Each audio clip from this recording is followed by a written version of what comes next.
Regulamentou a política pública que permitia o Estado isolar compulsoriamente os pacientes de hanseníase em estabelecimentos afastados das cidades, conhecidos como os leprosários, e mandar para orfanatos os filhos que nascessem nesses locais.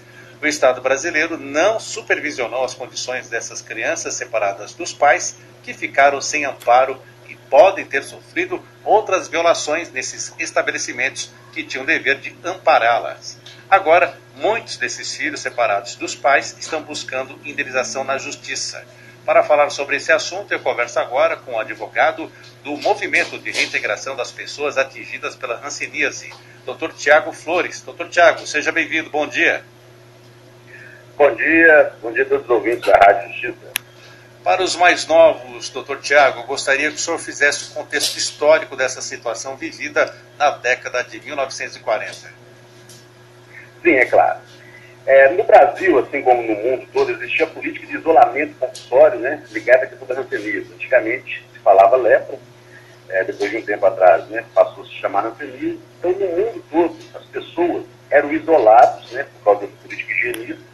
No Brasil, começou mais ou menos na década de 1920, aí em 1900, né, e na década de 40, a gente teve a Lei 610, né, de 1949, que regulamentava a legislação de isolamento compulsório, onde as pessoas com hanseníase eram obrigadas a viver isoladas em antigos hospitais colônias, e seus filhos, né, no momento do nascimento, ou no momento que seu pai era diagnosticado com a doença, esses filhos eram separados compulsoriamente das pessoas que tinham hanseníase e enviados para instituições que a gente chama de creches, educandários, preventórios. Eram criados, né, de forma coletiva, sem nenhum cuidado, fazendo com que as famílias fossem separadas compulsoriamente, muitos no momento do nascimento, e muitos desses filhos dados à adoção, famílias separadas. E interessante dizer nesse contexto que a partir de 1950, né, já não recomendava mais isolamento compulsório, nem para hanseníase, nem a separação de famílias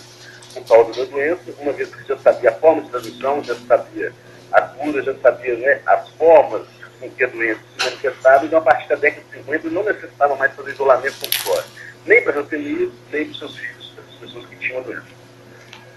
Essa situação, então, pelo que foi noticiado, as mães com hanseníase tinham os filhos e as mães não tinham nem contato com essas crianças que já eram disponibilizadas para orfanatos, é isso?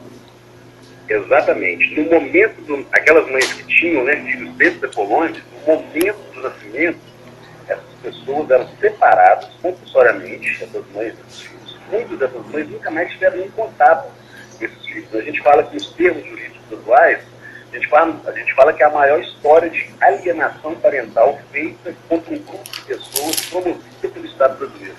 O Estado criou esses filhos para ter horror à sua história, horror à sua origem familiar, horror à sua origem genética, e após, né, o fim da política de alienação compulsória, esse mesmo Estado brasileiro não fez nenhuma política de reintegração dessas pessoas com os seus familiares. Então, a gente criou uma geração no Brasil ao qual foi separada compulsoriamente e não teve seus vínculos familiares cumpridos, e essa geração possui, né, essas sequelas que a gente fala de psicossociais, desde o momento do nascimento até os dias de hoje que essas pessoas, né, vivem. A gente fala filhos separados, mas hoje essas pessoas estão aí na casa entre os mais novos, entre os 36, 37, os mais velhos, 70, 80 anos. Então, é um grupo, né, no Brasil de cerca de 15 mil filhos, né, separados pela hanseníase, de idade variada, né, entre 36, 37 a 80 anos, né, os mais velhos aí. Essa história dos leprosários me fez lembrar de um filme, aquele Diários de Motocicleta, que entre tantos assuntos abordados no filme existe essa separação das pessoas com um leprosário que era praticamente numa ilha. Exatamente, Diário de Motocicleta, né, um filme que conta um pouco a biografia do Che Guevara, mas antes do Che Guevara ser, né, o Che Guevara revolucionário, né, que o mundo conhece, ele se passa ali mais da metade do filme se passa na Amazônia peruana, colônia de São Pablo, uma colônia que eu tive a oportunidade de conhecer em janeiro de 2016, que fica à beira do Rio Amazonas, e a colônia onde eles tinham essa divisão, né, entre as pessoas que não teriam, o local onde eram criados os filhos e a parte sadia da colônia, né? No filme, você recordar bem, você tem uma história onde o Che Guevara, ele nada, né, da parte sadia da colônia até chegar na parte onde os doentes ficam, né, uma parte muito emocionante do filme, que é justamente mostrando essa questão da separação. Então, aquilo que o filme retrata foi uma realidade não só, né, no mundo todo, mas principalmente no Brasil, e, né, na região amazônica, também no Brasil. Ali era, né, o filme se trata na Amazônia peruana, mas na região amazônica do Brasil acontecia da mesma forma. No Brasil chegamos a ter 40 leprosários? Exatamente, 40, né, ex-hospitais colônias, né, que tinha esse nome de leprosário. Além disso, chegamos a ter também, né, mais de 30 instituições ligadas à internação desses filhos que não tinham doença. Então, se a gente somar os antigos, né, leprosários, mais as instituições, creches, preventórios, educandários, e as outras instituições, né, que a gente chama de observações, que a política sanitária, né, de isolamento compulsório funcionava como um tripé.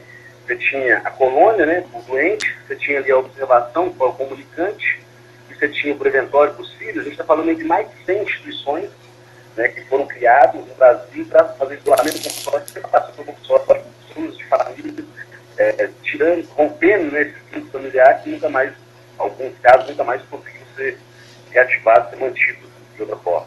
Dr. Tiago Flores, há uma expectativa, uma média calculada de quantas crianças passaram por essa situação de afastamento automático da mãe?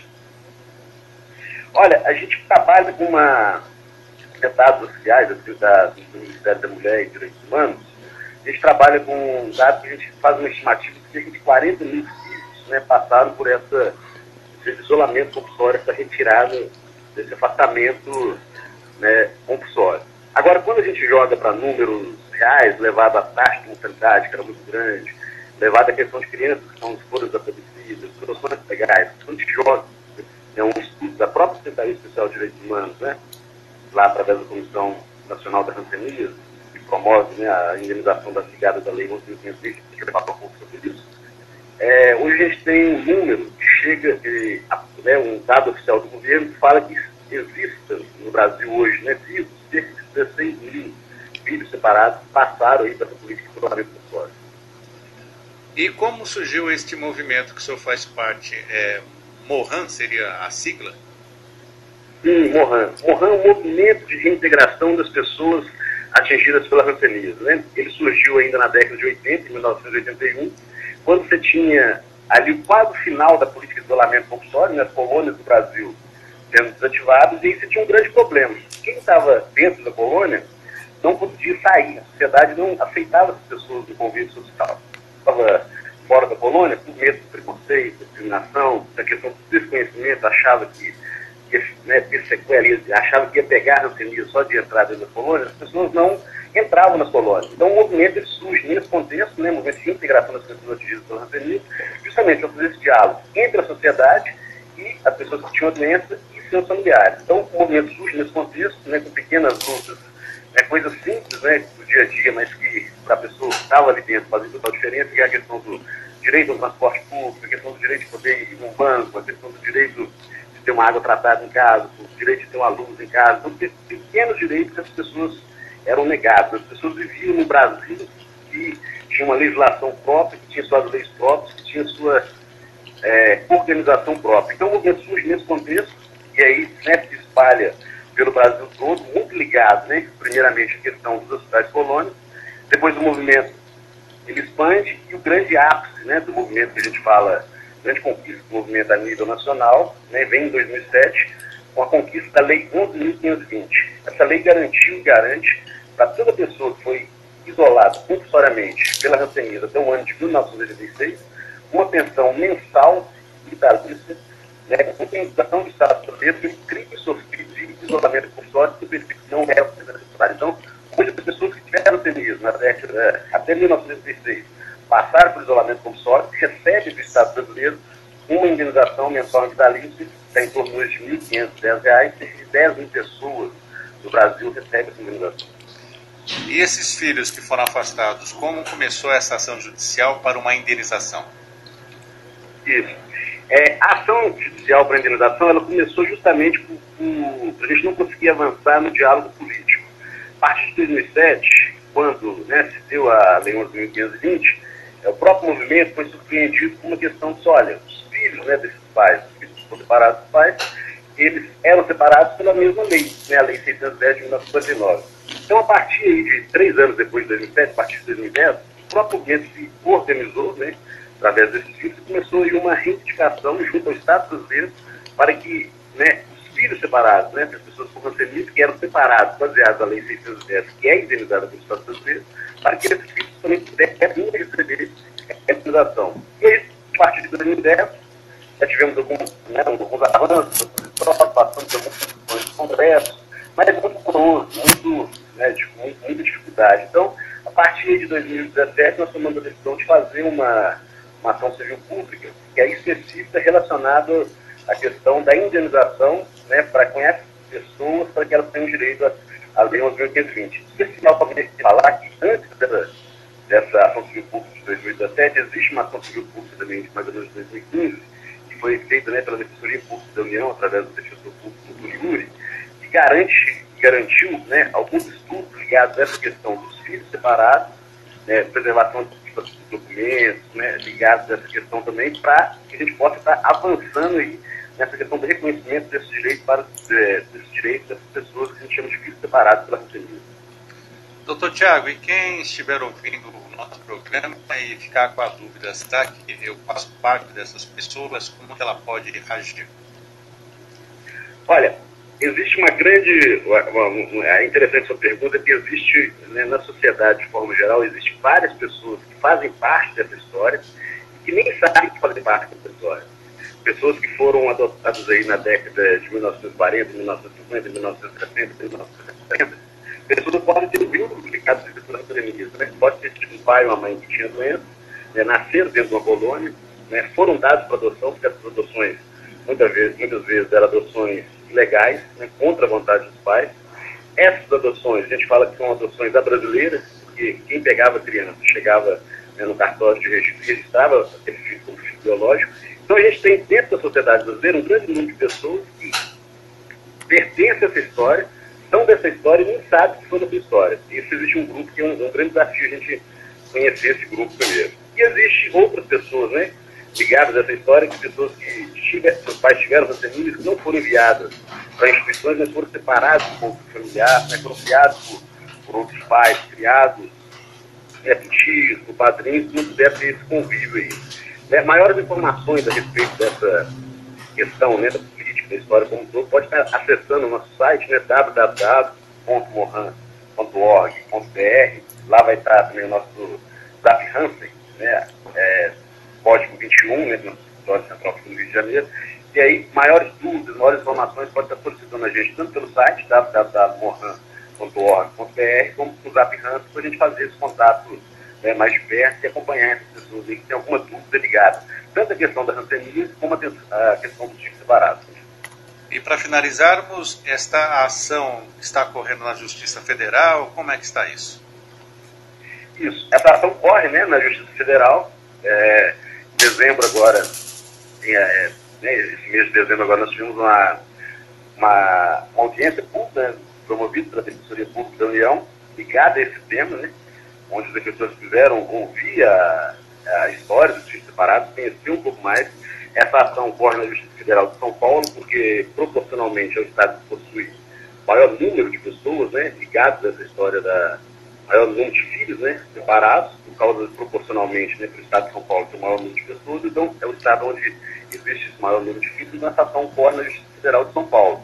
E agora a gente está muito confiante aí que a partir de 2020 a gente vai ter um resultado aí positivo aí, né, ligado a essa ação, porque já existem outras ações que a gente tem acompanhado pelo Brasil que têm sido favoráveis à questão, né, dos danos morais, danos sofridos pela questão dos filhos separados, e existe um novo diálogo com o governo, né, relacionado a esse reconhecimento desse direito através da Lei 11.520, porque se não acontecer, né, por via política, vai acabar acontecendo por via judicial, então é melhor que o governo, né, se prepare para garantir esse direito, pagar essa indenização e passar essa história além do Brasil, que é uma história que ainda é muito desconhecida e tem várias violações desses direitos ligados à história da rancenia. Para finalizar, a gente fala muito dessa questão histórica, tudo da doença, mas é bom a gente, né, aceitar que o Brasil é o primeiro país no mundo de novos casos de hanseníase.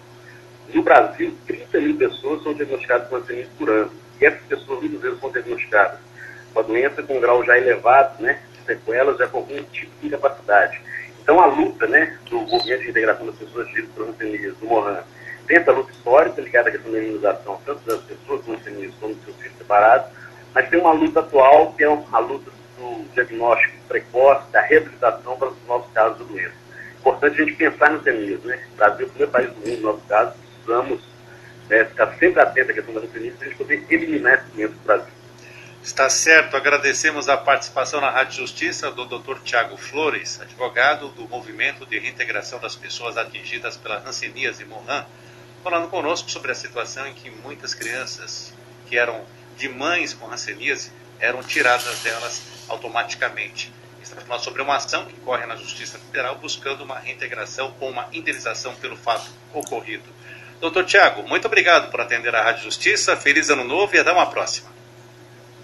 Nós do Mohan agradecemos pela oportunidade, feliz ano novo e que 2020 nossos sonhos possam cada vez mais se realizar. Grande abraço. Muito obrigado. 10 horas e 25 minutos, Revista Justiça faz mais um intervalo. E daqui a pouquinho vamos falar sobre o indulto